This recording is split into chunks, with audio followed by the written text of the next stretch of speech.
Welcome to Sangeetha cooking. ಇವತ್ತಿನ recipe ಬಾಣಂತಿಯರಿಗೆ ಕೊಡುವಂತಹ ಈ ಕ್ಯಾರೆಟ್ ಬೀಟ್ರೂಟ್ ಗೊಜ್ಜನ್ನ ಹೇಗೆ ಮಾಡೋದು ಅಂತ ತಿಳಿಸ್ಕೊಡ್ತಾ ಇದ್ದೀನಿ. ಹಳ್ಳಿಗಳ ಕಡೆ ಅಂತೂ ವಾರದಲ್ಲಿ 2ರಿಂದ 3 ಸಲನಾದ್ರು ಈ ರೀತಿ ಬಾಣಂತಿಯರಿಗೆ ಕ್ಯಾರೆಟ್ ಬೀಟ್ರೂಟ್ ಗೊಜ್ಜನ್ನ ಮಾಡಿಕೊಡ್ತಾರೆ. ತುಂಬ ರುಚಿಯಾಗಿರುತ್ತೆ, ಬ್ಲಡ್ ಕೂಡ ಇಂಪ್ರೂವ್ ಆಗುತ್ತೆ ಅಂತ. ಇದು ಹೇಗೆ ಮಾಡೋದು ಅಂತ ನೋಡೋಣ. ನಾನಿಲ್ಲಿ ಕ್ಯಾರೆಟ್ ಮತ್ತು ಬೀಟ್ರೂಟ್ನ ಈ ರೀತಿ ದೊಡ್ಡದಾಗಿ ಹೆಚ್ಚಿಟ್ಕೊಂಡಿದ್ದೀನಿ. ಇವಾಗ ನೆಕ್ಸ್ಟ್ ನಾನು ಒಂದು ಬಾಣಲಿಗೆ 1 ಸ್ಪೂನಷ್ಟು ಅಕ್ಕಿನ ತೊಗೊಂಡು ಇದನ್ನು ಚೆನ್ನಾಗಿ ಫ್ರೈ ಮಾಡ್ಕೋಬೇಕು. ಲೋ ಫ್ಲೇಮಲ್ಲಿ ಇಟ್ಕೊಂಡೆ ಅಕ್ಕಿದು ಬಣ್ಣ ಚೇಂಜ್ ಆಗೋವರೆಗೂ ಕೂಡ ಫ್ರೈ ಮಾಡ್ಕೊಳ್ಳೋಣ. ಅಕ್ಕಿ ಬ್ರೌನ್ ಆಗಬೇಕು, ಅಲ್ಲಿವರೆಗೂ ಕೂಡ ಫ್ರೈ ಮಾಡ್ಕೋತೀನಿ. ಈಗ ನೋಡಿ ಅಕ್ಕಿ ಬಣ್ಣ ಕೂಡ ಚೇಂಜ್ ಆಗ್ತಾಯಿದೆ. ಈಗ ಅಕ್ಕಿನ ಫ್ರೈ ಮಾಡ್ಕೊಂಡು ಇದಾಗಿದೆ. ಈಗ ತಣ್ಣಗಾಗ್ಬಿಟ್ಬಿಡೋಣ. ನೆಕ್ಸ್ಟು ನಾನಿಲ್ಲಿ ಮಿಕ್ಸಿ ಜಾರ್ಗೆ ಒಂದು ಅರ್ಧ ಗೆಡ್ಡೆಯಷ್ಟು ಈರುಳ್ಳಿ, ಒಂದು ಅರ್ಧ ಗೆಡ್ಡೆಯಷ್ಟು ಬೆಳ್ಳುಳ್ಳಿನ ಸೇರಿಸ್ಕೊತಾ ಇದ್ದೀನಿ. ಹಾಗೆ ಒಂದು ಸ್ವಲ್ಪ ಕಾಯಿ ತುರಿನ ಸೇರಿಸ್ಕೊತಾ ಇದ್ದೀನಿ. ನೀವು ಕಾಯಿ ತುರಿ ಬದಲು ಕೊಬ್ಬರಿನೂ ಕೂಡ ಸೇರಿಸ್ಕೋಬೋದು. ನೆಕ್ಸ್ಟು ನಾನು 1/4 ಸ್ಪೂನಷ್ಟು ಜೀರಿಗೆ, ಹಾಗೆ ಹುರಿದಿಟ್ಕೊಂಡಂಥ ಅಕ್ಕಿನ ಸೇರಿಸ್ಕೊತಾ ಇದ್ದೀನಿ. ಹಾಗೆ ಒಂದು ಸ್ವಲ್ಪ ಚಕ್ಕೆ ಮತ್ತು ಲವಂಗನ ಸೇರಿಸ್ಕೊತಾ ಇದ್ದೀನಿ. ಜಾಸ್ತಿ ಮಸಾಲಾನ ಸೇರಿಸ್ಕೋಬಾರ್ದು. ಹಾಗೆ ಒಂದು 2 ಸ್ಪೂನಷ್ಟು ಇಲ್ಲಿ ಬೇಳೆ ಸಾಂಬಾರು ಪುಡಿನ ಸೇರಿಸ್ಕೊತಾ ಇದ್ದೀನಿ. ಇವಾಗ ಇದು ಸಣ್ಣದಾಗಿ ರುಬ್ಕೊಬರೋಣ. ನೋಡಿ ಇಲ್ಲಿ ನಾನು ಸಣ್ಣದಾಗಿ ರುಬ್ಕೊಂಡು ಬಂದಿದ್ದೀನಿ. ನೆಕ್ಸ್ಟು ನಾನಿಲ್ಲಿ ಕುಕ್ಕರ್ಗೆ ಒಂದು 2 ಸ್ಪೂನಷ್ಟು ತುಪ್ಪನ ಸೇರಿಸ್ಕೊತಾ ಇದ್ದೀನಿ. ಬಾಣಂತಿಯರಿಗೆ ಮಾಡಬೇಕಾದ್ರೆ ತುಪ್ಪನ ಸೇರಿಸ್ಕೊಂಡ್ರೆ ತುಂಬ ರುಚಿಯಾಗಿ ಬರುತ್ತೆ. ಈಗ ತುಪ್ಪನ ಸೇರಿಸ್ಕೊಂಡಿದ್ದಾಗಿದೆ. ಈಗ ಒಂದು ಅರ್ಧ ಸ್ಪೂನಷ್ಟು ನಾನಿಲ್ಲಿ ಸಾಸಿವೆನ ಸೇರಿಸ್ಕೊತಾ ಇದ್ದೀನಿ. ಹಾಗೆ ಸ್ವಲ್ಪ ಕರ್ಬೇವಿನ ಸೊಪ್ಪನ್ನ ಸೇರಿಸ್ಕೊಂಡು ರುಬ್ಬಿದಂಥ ಮಸಾಲನ ಸೇರಿಸ್ಕೊತಾ ಇದ್ದೀನಿ. ಈಗ ರುಬ್ಬಿದಂಥ ಮಸಾಲನ ನಾನು ಮೀಡಿಯಮ್ ಫ್ಲೇಮಲ್ಲಿ ಇಟ್ಕೊಂಡು ಸುಮಾರು ಒಂದು 2 ನಿಮಿಷದವರೆಗೂ ಹಸಿ ವಾಸನೆ ಹೋಗೋವರೆಗೂ ಕೂಡ ಫ್ರೈ ಮಾಡ್ಕೋತೀನಿ.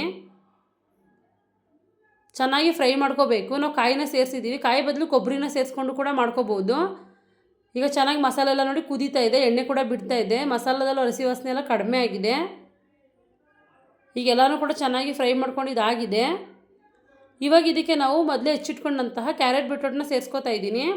ಚೆನ್ನಾಗಿ ಹೆಚ್ಚಿಟ್ಕೊಂಡು ವಾಶ್ ಮಾಡಿ ಇಟ್ಕೊಂಡಿದ್ದೀನಿ. ಇದನ್ನು ಸೇರಿಸ್ಕೊಂಡು ಸ್ವಲ್ಪ ಹೊತ್ತು ಫ್ರೈ ಮಾಡ್ಕೊಳ್ಳೋಣ.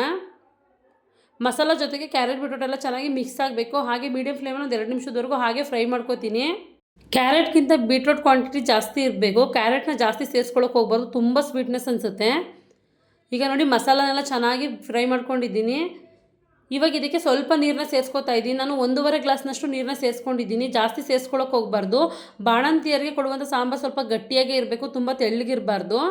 ನಾನೀಗ ನೋಡಿ 1.5 ಗ್ಲಾಸ್ನಷ್ಟು ನೀರನ್ನ ಸೇರಿಸ್ಕೊಂಡು ಒಂದ್ಸಲ ಚೆನ್ನಾಗಿ ಎಲ್ಲನೂ ಕೂಡ ಮಿಕ್ಸ್ ಮಾಡ್ಕೊತಾ ಇದ್ದೀನಿ. ಇವಾಗ ಇದಕ್ಕೆ ನಾನು ರುಚಿಗೆ ತಕ್ಕಷ್ಟು ಉಪ್ಪನ್ನ ಕೂಡ ಸೇರಿಸ್ಕೊತಾ ಇದ್ದೀನಿ. ಈಗ ಉಪ್ಪನ್ನ ಸೇರಿಸ್ಕೊಂಡು ಒಂದ್ಸಲ ಮಿಕ್ಸ್ ಮಾಡ್ಕೊಂಡಿದ್ದೀನಿ. ಈಗ ಕುಕ್ಕರ್ ಲಿಡ್ನ ಕ್ಲೋಸ್ ಮಾಡಿಕೊಂಡು ಸುಮಾರು 2 ವಿಷಲ್ನ ಕೂಗಿಸ್ಕೊತೀನಿ. 2 ವಿಷಲ್ಗೆ ಕಂಪ್ಲೀಟಾಗಿ ಕ್ಯಾರೆಟ್ ಮತ್ತು ಬೀಟ್ರೂಟ್ ಎಲ್ಲ ಚೆನ್ನಾಗಿ ಕುಕ್ಕಾಗಿರುತ್ತೆ. ಈಗ ನೋಡಿ 2 ವಿಷಲ್ ಆಗಿದೆ. ಕುಕ್ಕರ್ ಲಿಡ್ನ ತೆಗಿತಾ ಇದ್ದೀನಿ. ಈಗ ನೋಡಿ ಕ್ಯಾರೆಟ್ ಬೀಟ್ರೂಟ್ ಗೊಜ್ಜು ರೆಡಿಯಾಗಿದೆ, ಗಟ್ಟಿ ಕೂಡ ಆಗಿದೆ. ನೋಡಿ ಒಂದ್ಸಲ ಚೆನ್ನಾಗಿ ಮಿಕ್ಸ್ ಮಾಡ್ಕೊಳ್ಳೋಣ. ನೋಡಿ ಇಷ್ಟು ಗಟ್ಟಿಯಾಗಿರಬೇಕು. ಕಂಪ್ಲೀಟಾಗಿ ಕ್ಯಾರೆಟ್ ಮತ್ತು ಬೀಟ್ರೂಟ್ ಮಸಾಲ ಚೆನ್ನಾಗಿ ಕುಕ್ಕಾಗಿದೆ. ಈಗ ಬಿಸಿ ಬಿಸಿಯಾದಂತಹ ಬಾಣಂತಿಯರಿಗೆ ಕೊಡುವಂಥ ಕ್ಯಾರೆಟ್ ಬೀಟ್ರೂಟ್ ಗೊಜ್ಜು ರೆಡಿಯಾಗಿದೆ. ಎಲ್ಲನೂ ಕೂಡ ಒಂದ್ಸಲ ಚೆನ್ನಾಗಿ ಮಿಕ್ಸ್ ಮಾಡ್ಕೊತಾ ಇದ್ದೀನಿ. ಈಗ ನೋಡಿ ಬಿಸಿ ಬಿಸಿಯಾದಂತಹ ಬಾಣಂತಿಯರಿಗೆ ಕೊಡುವಂಥ ಕ್ಯಾರೆಟ್ ಬೀಟ್ರೂಟ್ ಗೊಜ್ಜು ರೆಡಿಯಾಗಿದೆ. ತುಂಬ ರುಚಿಯಾಗಿರುತ್ತೆ. ಇಷ್ಟು ಗಟ್ಟಿಯಾಗಿ ಮಾಡ್ಕೋಬೇಕು, ತುಂಬ ತೆಳ್ಳಗೆ ಮಾಡ್ಕೊಳಕ್ಕೆ ಹೋಗಬಾರ್ದು.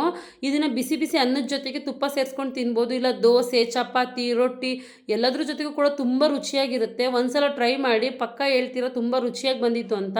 ಒಂದ್ಸಲ ಟ್ರೈ ಮಾಡಿ ಹೇಗೆ ಬಂತು ಅಂತ ಕಮೆಂಟ್ ಮಾಡೋದನ್ನ ಮರಿಬೇಡಿ. ಪ್ಲೀಸ್ ನನ್ನ ಚಾನಲ್ನ ಲೈಕ್ ಮಾಡಿ, ಶೇರ್ ಮಾಡಿ, ಸಬ್ಸ್ಕ್ರೈಬ್ ಮಾಡಿ. Thank you for watching.